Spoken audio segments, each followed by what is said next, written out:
What is going on, people? We are Tottenham TV here, back again with another match review video, and it's the first match review of the 24-25 season. We got our first look of Ange Ball for the new upcoming season. Very exciting. We beat Hearts 5-1 in Tynecastle in our first pre-season game. Breaking down what we saw is helping us on the show is, as always, the great Brian Daigle from Tottenham Tour. How are we doing, Brian? Lovely to have you once again. I'm doing good, buddy. It's always a pleasure to do some stuff with you at We Are Tottenham TV and to do it with a smile on our face at long last. So makes a refreshing change. Yeah, so obviously it was a much changed team yesterday, which we saw. It was the first look we got to see at a lot of these players for a long time, coming back from, well, not from international duty, coming back from last season. Obviously, we ended the season really poorly. And there's still a lot of players out on international duty, so we still got a lot of players to come back into this team. There are some players even not back from international duty, like Sarr and Richarlison, who were just unavailable for one reason or another.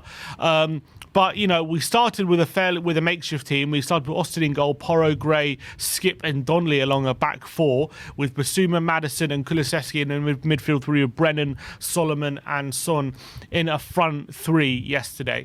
And you know, given that it was a makeshift team, definitely a makeshift back four.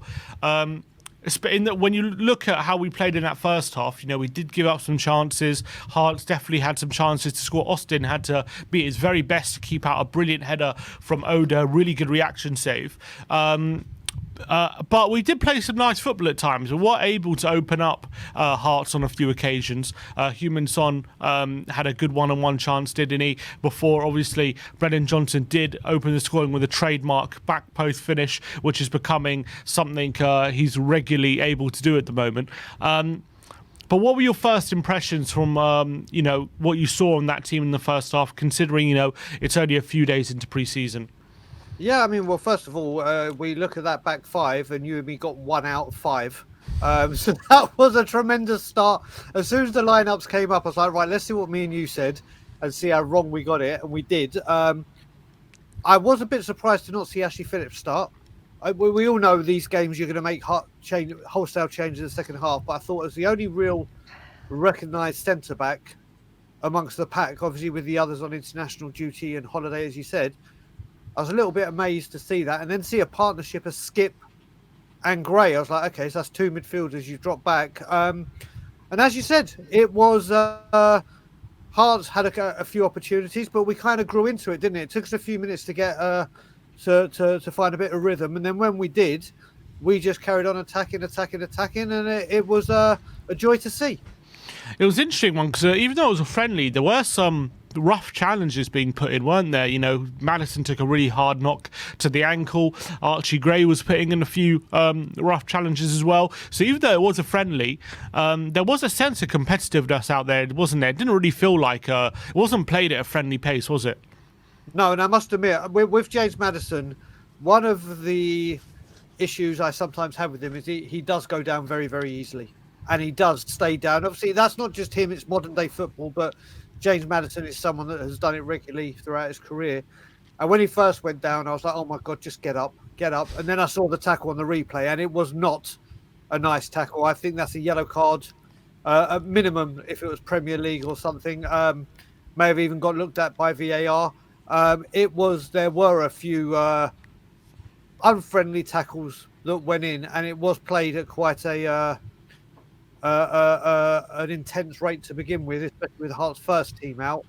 But yeah, it was a few bad tackles, and thankfully Maddison just seemed to shrug that off, and then he became a lot stronger after that. It's like that sparked his life, wasn't it?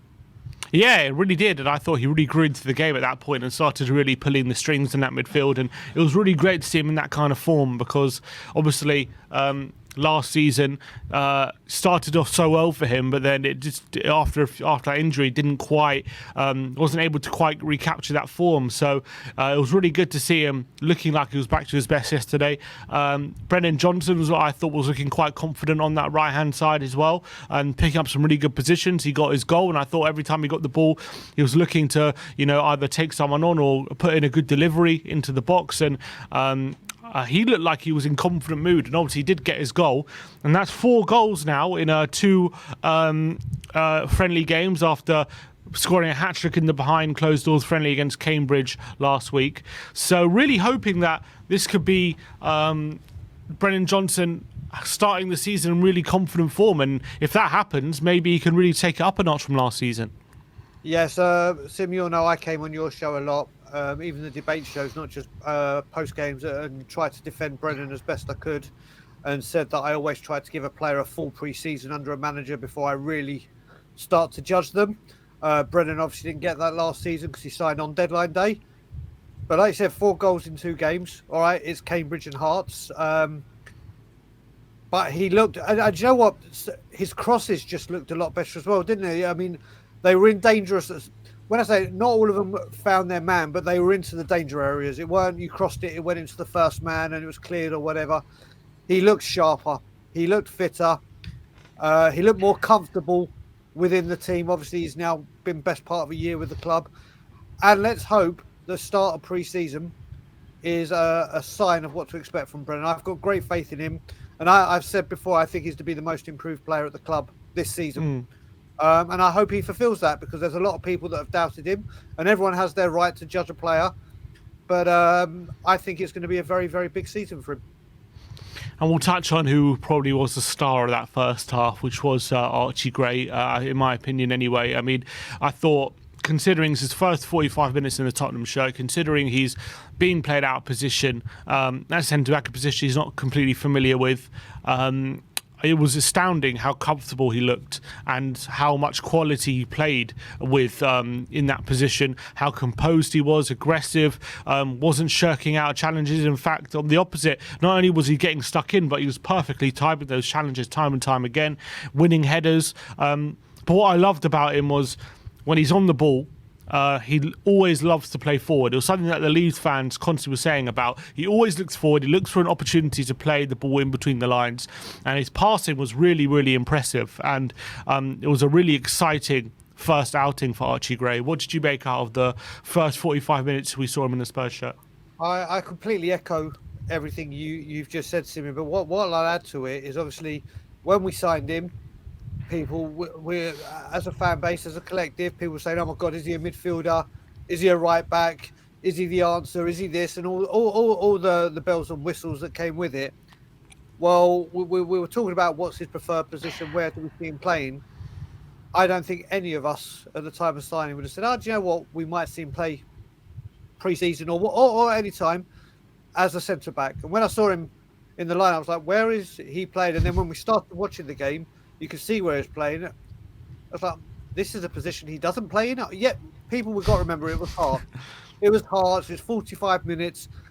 But to say that, we've seen people try to play in different positions, and whether it be Emerson go from right back into centre back, or midfielders that have gone out wide, and they've looked lost. They've looked lost and don't know what they're doing. This guy just stepped in and went, all right, let's do it.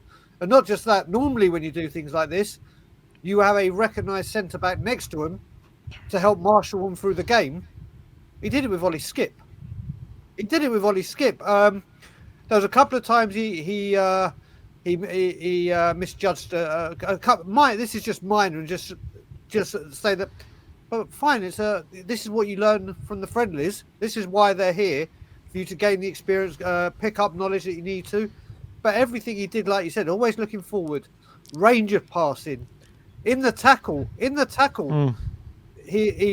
looked clean in the tackle. It was a very positive first impression to make. It really was. Yeah, and considering he's only 18 and, he's just come off a big money move from Leeds after only really playing 1 season for Leeds. He looked like he'd been playing, top level football for a number of years, how composed he was. So really, really encouraging. Just to touch on a bit of a negative, I thought for me, in a player we hadn't seen since October in Manor Solomon, I was quite, excited to see what kind of Manor we'll look at. Maybe I was expecting too much, considering he hasn't played a lot of football since October, and he's obviously bound to be a bit rusty. But there are rumours about him, potentially being up for sale this summer, and I don't think his performance would have done him many favours. What do you think? So what I made from Manor, I agree with you with his overall performance, but one of the things I think he did well or tried to do well, and it made such a difference, is when we had Brennan Johnson and Solomon on the wings, it's just pace. It's searing pace. And his running with the ball and his movement there was good. But when he actually had the football and had to pass it or use the ball and create, he was not good. He was not good. So obviously we all know defenders, the worst thing they hate is people running at them. No matter how you feel about both Brendan and Manor, they both have searing pace and could just on their pace terrify defenders. And I think they did that part well. But Manor, like you said, did not do himself any favours. He really didn't. Yeah, and it's going to be interesting to see what the future holds for him. I don't think obviously anything will be based on this one 45-minute performance against Hearts, but there are reports that Tottenham are open to offers for him. So it'll be interesting to see if he does stay or if Tottenham do let him go and bring in someone else. All right, well, any other player, we'll touch in the player ratings, so do check them out. But the fun didn't really start until the second half, did it, Brian? And obviously we changed the whole 11 for that second half. The second half lineup was Whiteman in goal, Spence right back. It was Phillips and Emerson at centre back. Who was left back? It was Max Robinson at left back. Midfield three of Alfie Devine, of Lucas Bergvall, and Tyrese Hall, with a front three of Moore on the right, Werner on the left, and Will Lankshear up front. And it didn't get off to the best start the second half. I think within a minute, Emerson had given a goal away with a really poor pass, which Hearts took full advantage of with a high press. But it was all about the young players yesterday, wasn't it? I think that was the real story of the day yesterday, with how they came off the bench and especially in the first 15 or 20 minutes of that half, where it was still by and large a first team for Hearts, wasn't it? Before they made wholesale changes, with about half an hour to go. But in those 15 minutes, it was so impressive how the young players really had that confidence to take the game to Hearts, control the game. You didn't even see a massive difference in the patterns of the play and how Tottenham had control of the game, despite apart from Werner and Emerson, everyone was virtually teenagers, weren't they, on the pitch? So it was so impressive how I think maybe it's an indication of how Ange is really implementing his style and his philosophy onto these players, even at such a young age. And I thought they were exceptional, a lot of these young players, considering they are teenagers playing against adult what's called first team players for in Scotland. These aren't terrible players, albeit Scotland isn't the strongest league, but they were able to dominate the game. They were able to physically impose themselves, and obviously we went out and won 5-1 and some really great goals as well. What did you make of, just in general? We'll get into individuals, but the fact that as a team these youngsters were able to implement Ange's style so convincingly for those 45 minutes. What did you make out of that? Well, the thing, first of all, the wholesale change, it was great. We all knew it was going to happen. So when we saw it, it was right now they need to settle into a rhythm. They need to get going and doing what they do. I think I'm going to give Emerson, it was a howler, wasn't it? But I'm going to say it was Hearts' 150th anniversary celebrations. If we hadn't given him so gave him a gift, yeah. Yeah, it was like, listen, just have a goal to celebrate. I mean, it's still an appalling error. It just goes to show why we need to get some money for him and get him out, because come the Premier League, you do that, you get punished like we did there. When the youngsters and the youth came on, what I will say is, for them to settle in their rhythm, there's a lot of those players that came on that have played together all season at a younger age, so they know each other and their rhythm and their play and how they like the ball and what foot to put it on, and you can see that instantly, couldn't you? Unless you watch a lot of the youngsters via Spurs Play or whatever method you get to watch the youngsters, you've probably heard about how they've been dominating teams this last season and how good the football is. And you're hearing names like a Tyrese Hall, for example. Obviously, people know about Donnelly and other youngsters. Ashley Phillips, who had a brilliant loan at Plymouth. And you probably just heard these names and it was your first glimpse to see them. And for first glimpse, and like you said, it's Hearts. And in the second half, they made wholesale changes as well for a majority of that second half. And it was their youth team as well. But you could see the confidence these players had. You got to remember, this is probably the biggest crowd they've played in front of as well. Televised around the world via whatever method you want to watch it. So all eyes were on them. There's been a lot of talk about these Spurs youngsters that are coming through. People like myself last season saying I want to see some of the youngsters come in rather than playing people that are out of form. And let's just say they come off that pitch right now and they have done their reputation the world of good. People have seen what we've got. And in Mikey Moore, well, there's just we're talking a very, very, very special talent. 100%. And yeah, it's easy to dismiss. This is it's Hart and it's an average Scottish side and it's a pre-season friendly, and these all things are true. And yes, you got to take an element of it with a pinch of salt. But you got to remember, this was a massive occasion for these young players, making a lot of them making their first appearances for the first team, a chance to show what they can do, not just in front of the Tottenham fans, but also in front of the Tottenham manager Ange Postecoglou, who's really taking a close look at these players ahead of the new season, and the fact that they were not just got through the game, but excelled in the game and really excelled under that kind of pressure to perform, even though we know the stakes weren't the highest. But for young players, young academy players, these are massive opportunities for them to show that they are capable of playing at this level. And they really, I thought, took the opportunity so well. And I was so happy for them because a lot has been made out of these young players. A lot of noise has been made out of them. And they seem to be backing it up with performances. That's all they can do. Obviously, they can only play what's in front of them. And if they are as good as a lot of people think they are, that's the kind of performances we are going to see. These kind of performances against that we saw against Hearts yesterday. So I was delighted with what I saw yesterday, and it was so much fun to watch them balling out. A few standouts we'll talk about. Obviously, Lucas Bergvall. That was the first time we got to see him. I thought it was a weird one. In the first 15 minutes or so of the half, I felt like he was maybe a bit guilty of trying too much, forcing a few things, rushing some passes. But once he got into his rhythm and once he started to find his range and got really comfortable on the pitch, I thought he was phenomenal and he really showed so much quality.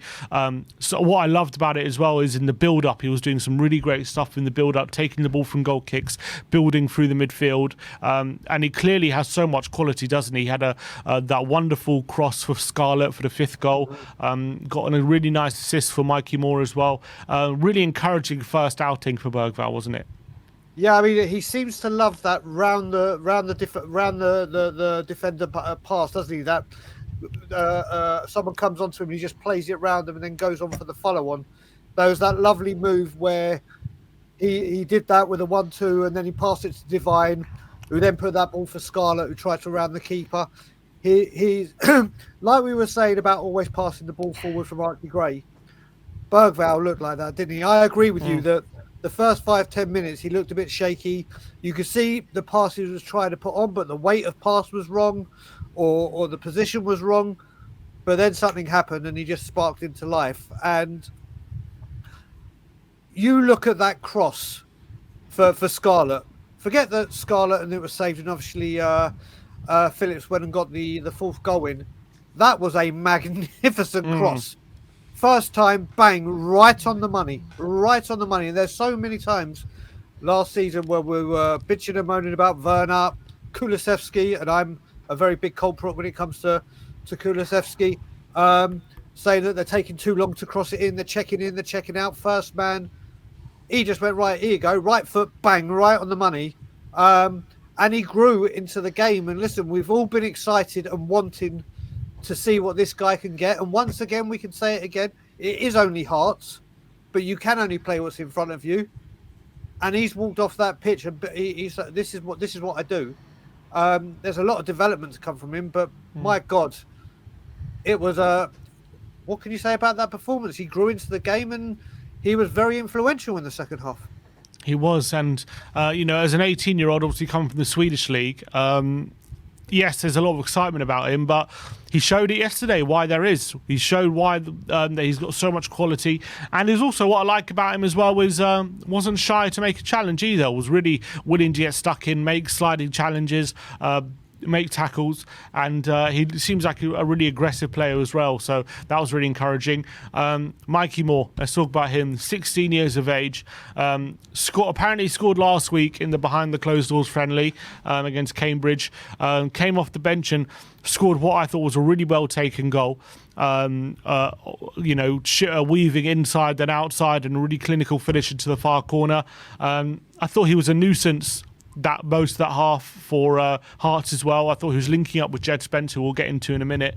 But considering he's only 16, Mikey Moore, how it was really, really impressive how much an effect he made on that half, and really well taken goal.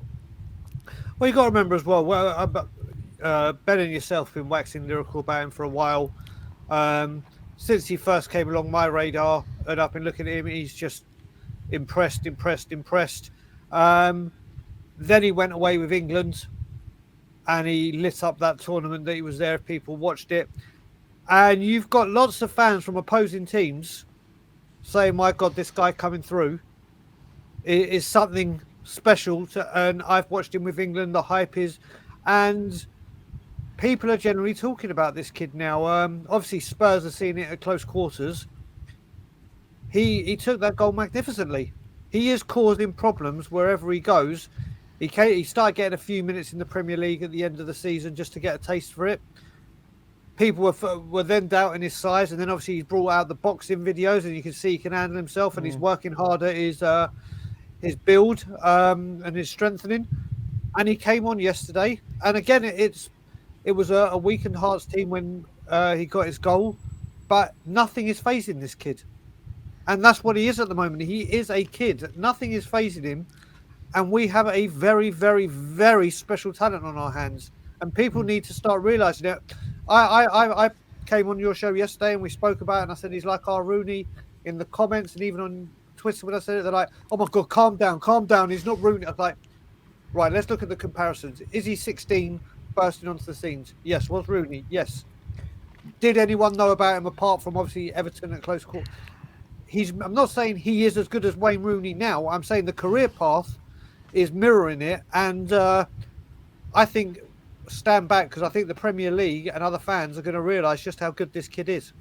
Yeah, and look, it's also easy to shrug off a player because of their age and stuff like that. But you look at Euros just been, and who was the star that for the team who won it was a 16-year-old Lamine Yamal. And I'm not saying Mikey Moore's on that level, but I'm just saying you can't always just discount a player just because of their age. And sometimes special players can be good enough at a very young age. I don't know if Mikey Moore is ready yet for Premier League football or not, but on this evidence, he's not far off it, at least anyway. And he showed he's playing against older, more experienced players a lot older than him in their 20s or mid-20s, and he's taking them to the sword and he's getting past them and he's scoring goals. So if that's any evidence, then maybe this guy really could be ready to contribute sooner rather than later, and that's really encouraging. Another player who has people excited about was Will Lankshear,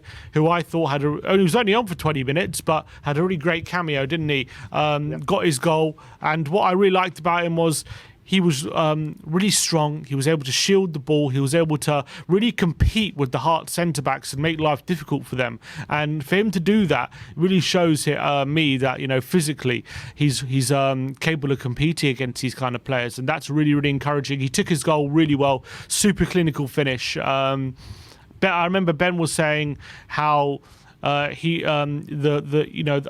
the narrative sometimes around Lankshear is he needed a few chances to score, despite the fact that he scored 30 goals. But he only needed one yesterday, and that was a super clinical finish from him. So I wonder what the future holds for him, whether we'll be sending him out on loan like is rumoured, or are we going to be thinking about giving him an opportunity? See, well, first of all, he took his goal exceptionally well. Very, very impressed with the way he held off the marker. the defender that was trying to get him, and obviously the finish was as clinical as they come. I think if, and what I'm about to say are all ifs, buts, and maybes, if people like Lankshear goes to the Far East and plays very well, and if he plays well if he gets some minutes at the home game against Bayern Munich, the one before the season starts, if some of these youngsters, and I'll put him in this bracket, if they do have a great pre-season, is it Ange Postecoglou thinks, right, you know what, let's keep them amongst the first team till January, see what they got, and then January we'll decide whether it's a loan for the second half to give them minutes or they've made an impact. I think this might be a question Ange might be asking himself. Obviously, we need more quality coming in. There's no doubt in that. No doubt whatsoever. But I think there's a few players that he's probably thinking, do you know what, maybe we hold off on loading them for a full season and we give them the first part of the season with us training amongst us, playing. Obviously, you've got to remember, we've got Europa, we've got the Carabao Cup. Do they get their minutes there? We'll have to wait and see. But Lankshear has done himself a very good save. It's just a shame, like you said, he had to go off after 20 minutes. Do we know why, Sim?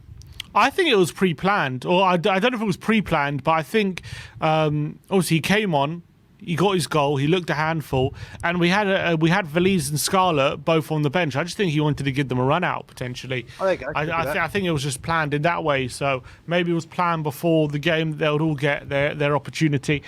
And maybe the fact that Lankshear did so well is kind of like, look, I've seen enough in these 20 minutes. Let's give some of the other players a run out.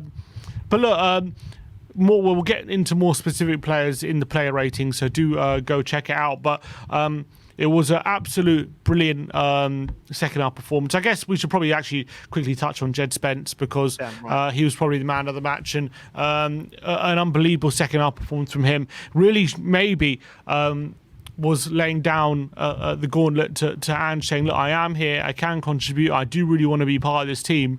And he scored, set up numerous chances. He was an absolute handful down the right side. It was almost too easy for him at times. And for you, is there a pathway back for Jed Spence back at Tottenham? So I personally thought that there was no way back for him, and not because of his footballing attributes, but because of his attitude, and what we've been hearing. That performance from Spence, we all remember as Spurs fans when they knocked the filth out of the FA Cup, and Jed Spence was the highlight of that performance.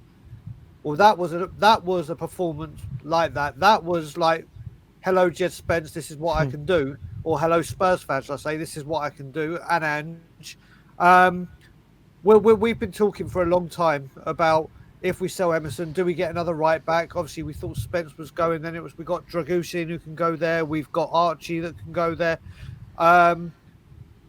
This is a big question now. Because if Spence can get his attitude in gear, if that is what we're all assuming is the big issue, he certainly is the type of player for the style of football Ange Postecoglou wants to play, doesn't he? You would say if Porro was out at the moment, he is the most like-for-like kind of replacement, like an attack-minded player. So maybe there is a pathway. Put it this way, Sim, there's definitely a pathway. It's whether he grabs it with both hands. It's whether he does enough for Ange to say, right, do you know what? I've got my faith in you. You are my guy. We don't need to bring in another or have one of the two we mentioned. But that was a performance that we've wanted to see. And let's hope there's more in the bag like that. It might be his the longest time he's ever had on a pitch in a Spurs shirt, probably, since he's come here, considering... complained. Yeah, literally. Probably, because under Conte, he barely got any minutes, and then he hasn't really been here. Under Ange, he got a few minutes in the pre-season, so it was a really encouraging display. I don't think, obviously, everything is now okay, just based off 45 minutes against Hearts, but look, let's be honest, Reguilon and Brian Hill were not involved, and Spence was. So I don't think Spence would have travelled if there was no way that he can still be part of this team. So maybe there is a chance he can have a comeback and a redemption in a Tottenham shirt. And if he does, we can save ourselves a lot of money. And we could have a good talented player there, but it's all about whether Spence could apply himself and get himself back into the manager's thinking and be really, really encouraging. But look, that was the match review for our first pre-season friendly against Hearts, 5-1 victory. Let us know in the comment section below what you thought of the game. We have player ratings and 5 takeaways coming up, so stay tuned for that. But we'll see you all very, very soon. Like, subscribe and comment. And as always, come on you Spurs. Go on you Spurs.